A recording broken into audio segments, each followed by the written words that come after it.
Hola, ¿qué tal? ¿Cómo estáis? Hoy voy a hablaros de Juana la Loca, o de la supuesta locura de Juana, de la princesa Juana de Castilla. De esta mujer se puede decir que fue traicionada por los hombres que tendrían que haber sido más importantes en su vida: su padre, su marido y posteriormente su hijo. Pero primero vamos a hablar de su biografía. Juana I de Castilla nació en 1479 y no había nacido para gobernar, pero la muerte de sus hermanos mayores y del hijo de su hermana mayor la convirtieron en la única heredera al trono.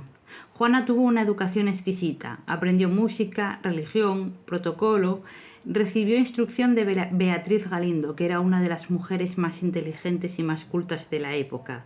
Tuvo acceso a las lecturas de los clásicos y fue desde pequeña una gran jinete. Su destino era, como el de la mayoría de las princesas, un matrimonio pactado, ya que sus padres querían reforzar las alianzas internacionales y la casaron con Felipe de Flandes con tan solo 16 años.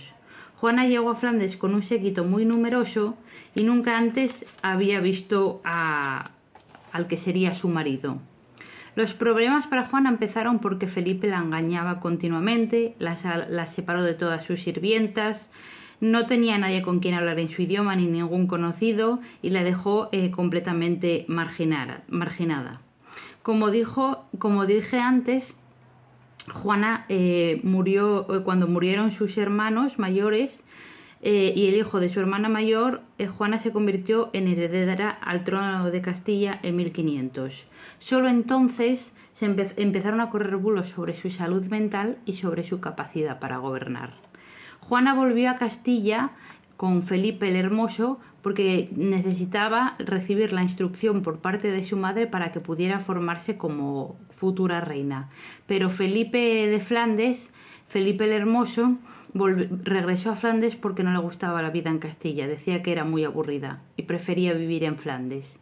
Juana la Loca, que supuestamente estaba locamente enamorada de su marido, quiso volver con él y discutió muchísimo con su madre porque su madre quería que se quedara aquí para que gobernara, pero finalmente no pudo hacer nada para retenerla. Se volvió a Flandes y se dio cuenta cuando llegó a Flandes que Felipe el Hermoso tenía una favorita a la que trataba como si fuera la verdadera reina y que la engañaba continuamente.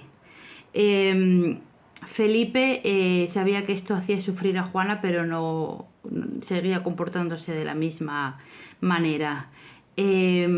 Obviamente Juana era una mujer culta y era una mujer de carácter y era la heredera al trono de Castilla y no soportaba ser vejada y engañada continuamente.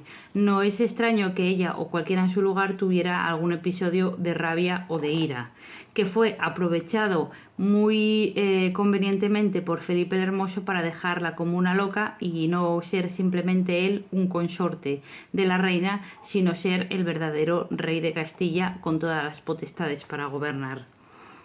La reina católica dejó a su hija como heredera, pero con una cláusula envenenada, que decía que sería reina salvo que no quisiera o pudiera gobernar.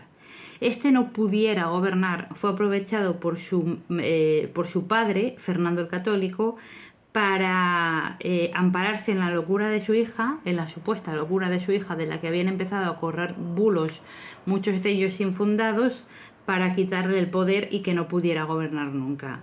En 1505, a espaldas de Juana, Felipe el Hermoso y Fernando el Católico llegaron a un acuerdo, la Concordia de Salamanca, para repartirse el poder en España.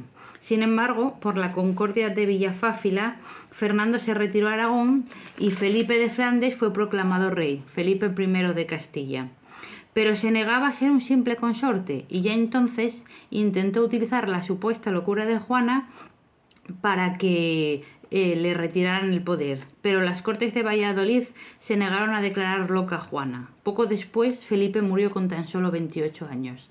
La versión oficial es que estaba jugando un partido de pelota un día que hacía mucho sol y posteriormente bebió un jarro de agua fría que le produjo unas fiebres que le condujeron a su muerte. Sin embargo, hay otra versión que dice que fue envenenado porque le salieron unas manchas en la piel que no casaban con ningún tipo de fiebre.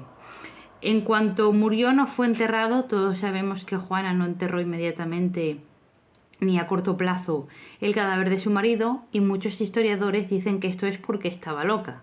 Sin embargo, hay otros historiadores que dicen que si Juana no enterró el cadáver de su marido fue por una cuestión estratégica, y es que no quería que la volvieran a casar, y sabía que si enterraba el cadáver de su marido la volverían a casar y quizás su nuevo marido también tratara de arrebatarle el poder.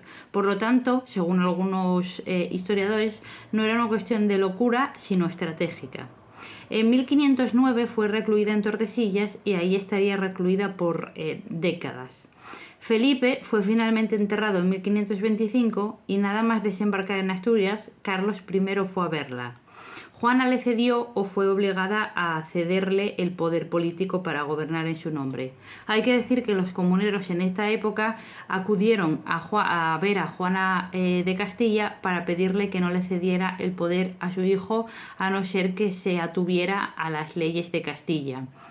Y los comuneros dijeron de Juana que era una persona muy sensata y muy racional. Y también cuando llegó a Flandes por primera vez, el embajador de España en Flandes dijo que Juana era una de las princesas más cultas y más sensatas que había conocido. Por lo tanto, en mi opinión y en la de algunos historiadores, Juana no estaba loca, sino que fue víctima de alguna confabulación. Y si tuvo algún arranque de ira, estaba justificado por la manera tan cruel con la que la trataron su marido y su propio padre. También se hallaron documentos en Simancas que acreditaban, los archivos de Simancas, que Juana había sido víctima de una confabulación tramada por su padre y seguida por su hijo. La locura o supuesta locura de Juana siempre será un interrogante, pero yo creo personalmente que no es que estuviera loca, sino que las circunstancias la llevaron al límite. Espero que os haya gustado este vídeo y dejarme vuestra opinión si queréis.